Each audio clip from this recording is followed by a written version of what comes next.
The iPhone 15s are less than 3 weeks away, and of course the leaks have been going crazy. So in this video, I want to talk about everything we've been hearing recently. Of course, we've got some exclusive renders to visualize all of this as well. There's a ton to talk about. Let's start off with USB-C. And I know there's some of you that don't actually believe that Lightning's going away in just a couple of days, but I assure you, I promise you, 1,000,000,000% the iPhone 15 is getting USB-C, and now we have hard proof. Recently over on Twitter/X, we have seen actual part leaks for USB-C posted by a couple of accounts. In this first image from Fix Apple, you can see we have the iPhone 15 as well as the iPhone 15 Plus, and they seem to be color matched to the phone. I did get a bit worried seeing this first image because they didn't show the pros, and I was like, there's no way, right? Apple's not just putting it on the lower end models. They are putting it on all 15s, correct? And sure enough, we started to see some other images that popped up from different accounts that do confirm the iPhone 15 Pro and the Pro Max are, of course, getting USB-C as well. But on the 15 Pro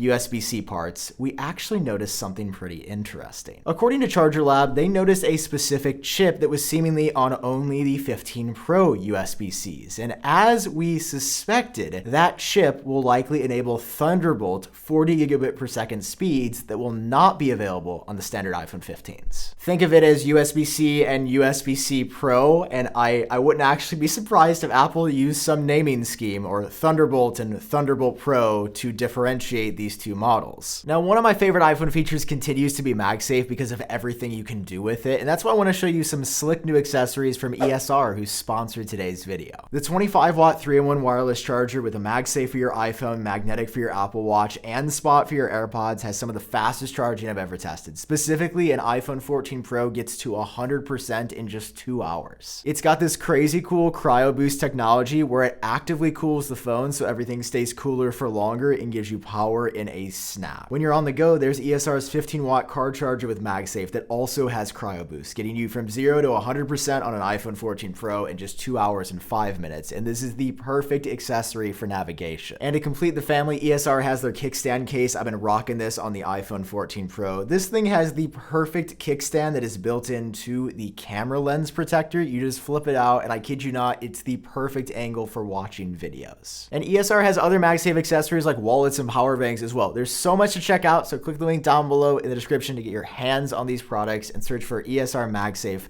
on Amazon. Huge thank you to them for sponsoring. My nightstand is complete now. Now let's get back to it. Now, considering just how rare part leaks for an unreleased iPhone are, I could not believe that we also saw images of the new USB-C cables that Apple will be shipping in the boxes of iPhone 15s. First off, for the first time in iPhone history, the cord is going to be color matched to your phone. So if you buy a blue iPhone, you're getting a blue cable. And looking at the 5 options here, it confirms the new colors for the iPhone 15. We're looking at yellow, pink, blue, black, and white here, and we even get to see the intensity of these colors. It looks like the pink and the yellow are going to be more than just the faded, subdued colors that we've seen on iPhones in the past. The second thing we can see in these images is just how much nicer and more durable the cables are going to be. For the first time ever, again on the iPhone, it will be a braided cable in the box, so they should last a ton longer than the standard cables. Because who hasn't had this happen to one of their Lightning cables? I've been using Apple's braided USB-Cs that come with Macs and other accessories for a couple of years now. They hold up just as well today as they did on day one. The third and final thing we can see in these images is that these cables are also getting longer. For the first time in iPhone history, yet again, the cable is going to get about 33% longer. It's going from 1 meter to 1.5 meters, or about 3.2 feet, to just about 5 feet, which doesn't sound like a lot, but again, it's going to be one of those small quality of life upgrades that people don't get excited about, but it's actually going to make a difference in using these products. You notice how all these changes might feel really small, but when you add them up, it's Apple completely owning the narrative about switching to USB-C. It's not Apple backed into a corner and they didn't know what to do because they're being forced by the EU to change the port. It's a better, faster port with more bandwidth on the iPhone and a cable that's longer, nicer, and will match the color of your phone.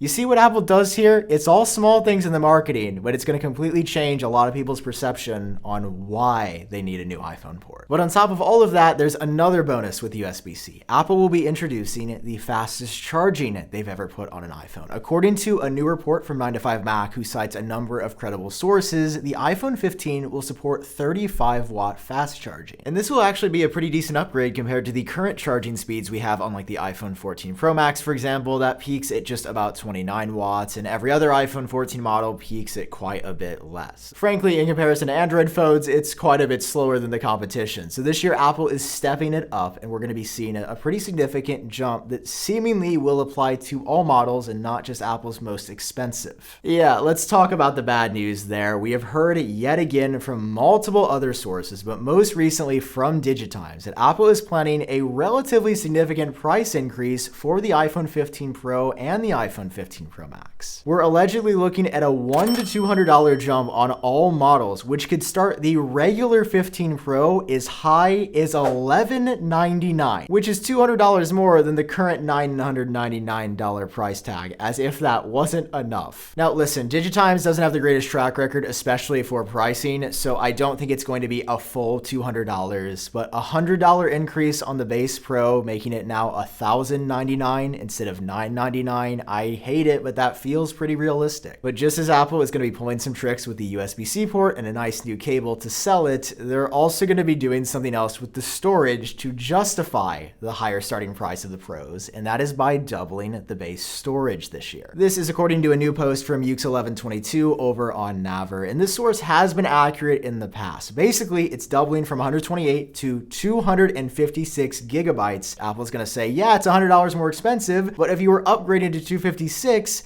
it'd be $100 more anyway. So you see how you're like saving money with all the other things that we're adding? It's smart marketing yet again. The way more nutso part of this report, though, is that Apple is not stopping there. They are also going to be doubling the highest end storage you can get on an iPhone. You will now be able to get a 2 terabyte iPhone with the iPhone 15 Pro. And you know who needs that? Absolutely no one. Not a single person on the planet needs 2 terabytes of storage in their iPhone. I see people defend this, and you're not a real person, kind of. There is no way that you are using a 2 terabyte iPhone. I can barely fill up a 2 terabyte MacBook. I still think the 1 terabyte option you can get on an iPhone 14 Pro right now is absolutely absurd. So doubling it, I'm sure Apple will also have fun doubling the price there as well. Let's talk about the A17 chip. We know that this is going to have dramatic increases in efficiency and power and incredible battery life savings. And now we have the exact specs according to friend of the channel, Unknowns21. It will be based on a new TSMC 3 nanometer manufacturing process, allowing for all of these enhancements. We have a 6-core CPU and a new 6-core GPU. That's going to be one additional GPU core over the iPhone 14 series. Some of the CPU cores will be able to run up to 3.7 gigahertz, which is a significant jump from what we have on the current A16 chip, and there will also be 6 gigabytes of RAM. Previously, we had heard rumblings that Apple was going to be putting 8 gigabytes in the iPhone 15 Pros, but it looks like across the board, we'll be sticking at 6 gigs on the iPhone for 2023. All right, let's take a pause for a second. I know we've been talking a lot about the phones being more expensive, but there is actually a way Apple is going to help you save money on the iPhone 15, and according to Bloomberg's Mark Gurman, that is when you break a Pro model. In a recent report we got from him, he details how Apple will be dramatically reducing the cost of repairs due to a new internal chassis upgrade. I didn't know this, but if I broke my iPhone 14 Pro's back glass right now, it would cost $500. Let me say that again. This is a $1,000 phone, and cracking just the rear glass to get it fixed, that is a $500 repair at the Apple Store. I don't know why I didn't know that. Maybe that was common knowledge.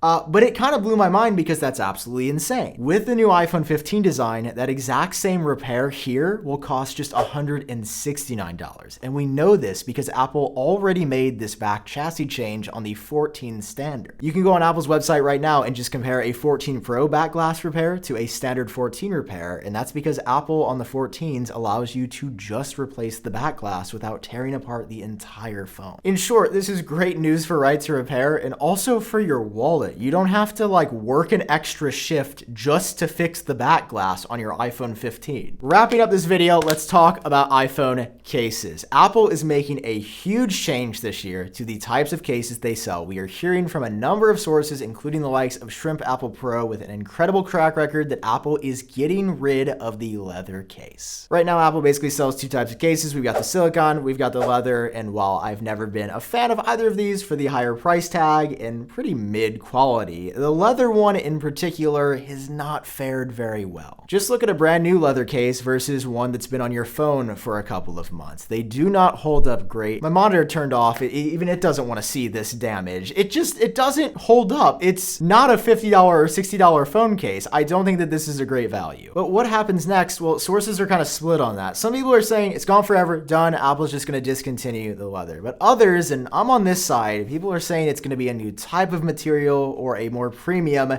nicer leather that actually holds up after extended use, which I think is the right answer here. Moral of the story here, if Apple continues to sell these, they need to be better, because how they are right now, it's weird to have something like this pricey, come from Apple and not just hold up very well. Okay.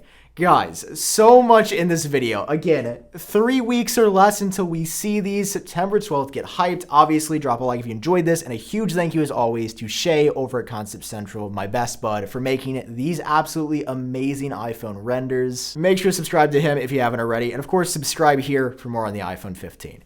Okay, guys, I've been Sam. I hope you're doing well. Can you see? Like, these videos, we're getting more and more hyped as the days go on. I'm going to just keep scooting over here. I might even scoot all the way to Cupertino. You can't stop me. Actually, the floor, I'm like stuck. I can't. All right, someone stop me, but not for long.